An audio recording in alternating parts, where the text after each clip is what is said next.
Il maîtrise la joute oratoire et l'art de persuader.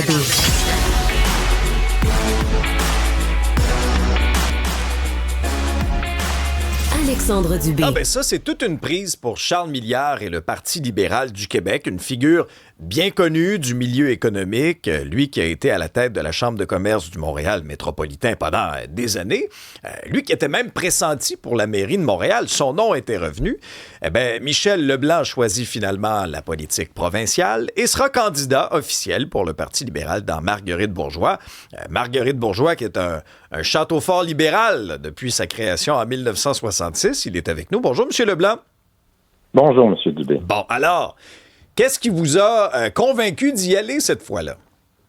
Comme on a déjà dit, là, je pense que je suis prêt. Je pense que j'ai passé une bonne année là, entre mon séjour de 16 ans à la Chambre de commerce à me poser des questions. J'aurais pu rester sur les lignes de touche ou jouer un autre rôle. Puis la politique, c'est une façon de changer les choses. Je pense que l'environnement socio-économique présentement est très exigeant. Il y a des gens qui... C'est dur pour le monde et ça me préoccupe.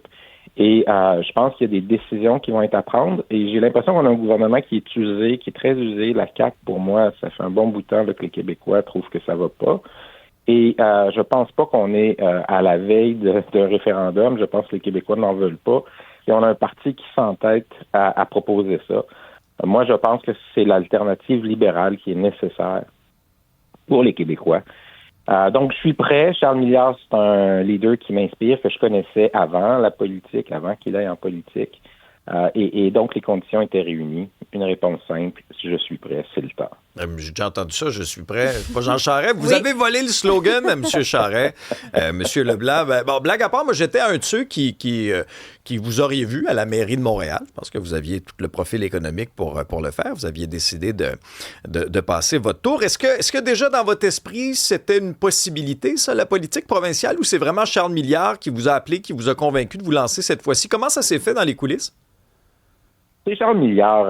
Durant mes réflexions, quand j'envisageais là, de quitter la Chambre, j'avais réfléchi à la mairie et je l'avais dit, il n'y avait pas de fumée sans feu. C'est vrai que j'y réfléchissais. Pour toutes sortes de raisons, à la fin, j'ai pensé que c'était pas pour moi, que c'était pas là que je pourrais être le plus utile. Alors, j'avais écarté ça, mais c'était pas j'écarte ça parce que je veux aller à un autre niveau. C'était j'écarte ça, puis je vais prendre du temps pour moi. En cours d'année, on se rappellera, il y a eu un changement de leader au Parti libéral et Charles, que je connaissais, quand il a décidé de foncer de nouveau pour essayer d'être le leader, il m'avait dit « Hey, j'y vais, réfléchis-y, si je gagne, est-ce que tu viendrais? » Et là, j'ai dit « Ben, je vais y penser. » Puis donc, et ça a pris plusieurs mois, c'est pas une affaire de 2 semaines. J'ai beaucoup apprécié, puis je pense que les gens moi j'ai travaillé 37 ans, les gens qui arrêtent de travailler après aussi longtemps, il y a un petit souffle là, qui est très agréable de se sentir en contrôle de son horaire puis de sa vie. Donc, j'ai apprécié ça. Puis progressivement, le désir de jouer un rôle, d'être utile est revenu.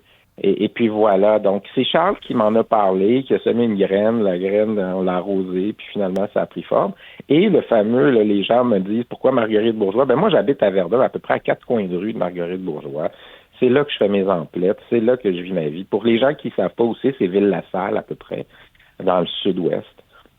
Et donc, c'était une possibilité aussi que ce soit pas à l'autre bout, que ce soit facile, que je puisse connaître le coin, connaître les gens.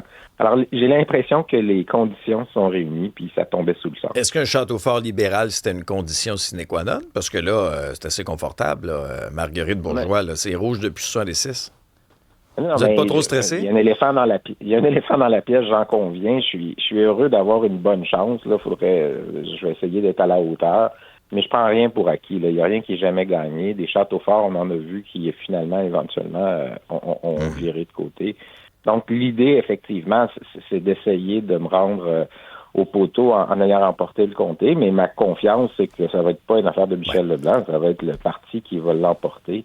Moi, je suis vraiment confiant là, que le Québec est prêt pour un nouveau type de leadership. Puis le Parti libéral, Charles Milliard, c'est quelqu'un qui, à mon avis, a l'intégrité, a la rigueur, un leadership rassembleur aussi. Moi, j'ai travaillé avec lui, puis j'ai vu des gens qui travaillaient pas bien ensemble d'habitude se mettre à bien travailler ensemble parce que Charles Milliard avait un leadership rassembleur. Vous êtes une grosse pointure économique, M. Leblanc. Qu'est-ce qui marche pas sur le plan économique au Québec? Ben, je pense qu'il y a 2, 3 choses. D'abord, on avait un modèle qui était un peu confortable où, avec le libre-échange, on avait un accès facile au marché américain. Ça nous permettait de tirer notre épingle du jeu en n'étant pas si productif, en étant moins compétitif qu'on aurait dû l'être. Et là, ben, c'était un choc qui est très dur parce que si on était extrêmement productif puis qu'on perdait l'accès au marché américain, ben, le reste du monde achèterait nos produits sans problème malgré la distance. Là, nos entreprises, là, ils travaillent très, très, très fort à aller pénétrer des nouveaux clients. Mais il y a un défi collectif, puis la CAQ en a parlé, mais elle n'a pas réussi. Nos indices de productivité n'ont pas augmenté. Donc, il faut trouver une solution d'amener nos entreprises à investir davantage en équipement, en machinerie, en formation. Puis ça va être à l'avantage des travailleurs. Puis l'intelligence artificielle peut aider. Mais il faut changer cette réalité-là. Ça, c'est une première chose. La deuxième, c'est on demeure avec des enjeux de main-d'œuvre. C'est encore plus fort en région. Puis on a une CAQ qui était complètement incompétente sur comment on accueille des immigrants, comment on remplit la promesse s'ils viennent ici de les garder. Puis éventuellement, si le français est si important, ben ayons les bonnes stratégies. Mais là, on voit qu'il y a même des Français qui sont obligés de retourner en France parce que ils satisfont pas aux conditions que la CAQ a mis en place. Ça n'a aucun sens. Donc, l'enjeu de la main-d'œuvre, l'enjeu de la formation, mais l'enjeu aussi de nos immigrants récents, c'est un problème, puis ça n'a pas de sens, la façon dont ça a été géré depuis 8 ans. Et la place de Montréal dans tout ça?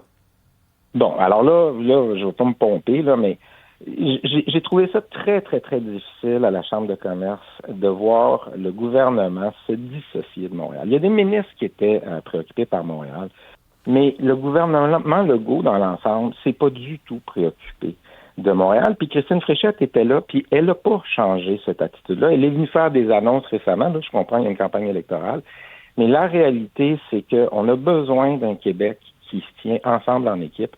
Et de mettre les régions contre Montréal, ça n'avait pas de sens, à mon avis, social collectif, mais d'un point de vue économique, c'est pas bon non plus. Et ça, moi, là, mon engagement, c'est aussi, avec Charles Milliard, de rapprocher les régions et Montréal, réaliser qu'on a des défis communs, on a des objectifs communs, puis si on travaille ensemble, c'est tellement plus puissant. Parce que faut pas non plus que tout le pouvoir soit entre les mains de Montréal. Là. Ça, pour un parti libéral qui veut faire des gains en région, je sais pas comment ça va être accueilli. Là. Bien, on n'en est pas là. D'abord, Charles Milliard, depuis le début, moi, j'ai eu de la misère à le voir à certains moments. On s'était dit, on va se voir, puis il était toujours à l'autre bout. Nous autres, on le cherchait. Il est où, Charles? Vous l'avez trouvé, Charles? Vous saviez, vous, il était où, Charles? Non, mais c'est une bonne question. Puis moi, je trouve qu'elle est injuste parce que y a quelqu'un qui a vu Paul Saint-Pierre Plamondon de cet été? Je veux pas l'attaquer. Il a pris des vacances et c'est tout à fait naturel. Il n'a pas la même notoriété que Charles Milliard, Paul Saint-Pierre Plamondon. Votre chef, il faut qu'on le connaisse. Il faut qu'on le voie, il faut qu'on le reçoive en entrevue. J'en conviens. Moi, je vous dirais, là, puis je comprends les médias, mais je pense que la priorité de Charles Milliard, c'était d'aller dans les milieux, rencontrer les gens, puis en pré-campagne électorale, c'est bon d'être à l'écoute. Puis, comme vous le dites, il est peut-être pas si connu, mais peut-être le pari qu'il a fait, c'était de rencontrer le monde sur place. Puis je vous dirais, vous l'avez sûrement invité, mais je pense pas qu'il était aussi invité qu'il aurait dû l'être. Fait qu'il y a deux réalités. Il y a celle des médias qui regardaient beaucoup Christine Fréchette, qui faisait des annonces à tour de bras. C'était sa pré-campagne, puis c'était son privilège. Puis il y a Charles Milliard qui rencontrait les gens sur le terrain, et sa préoccupation, c'était bien plus de savoir est-ce que les électeurs me connaissent, est-ce que je peux les écouter puis comprendre ce qui est important pour eux et pour tout le monde.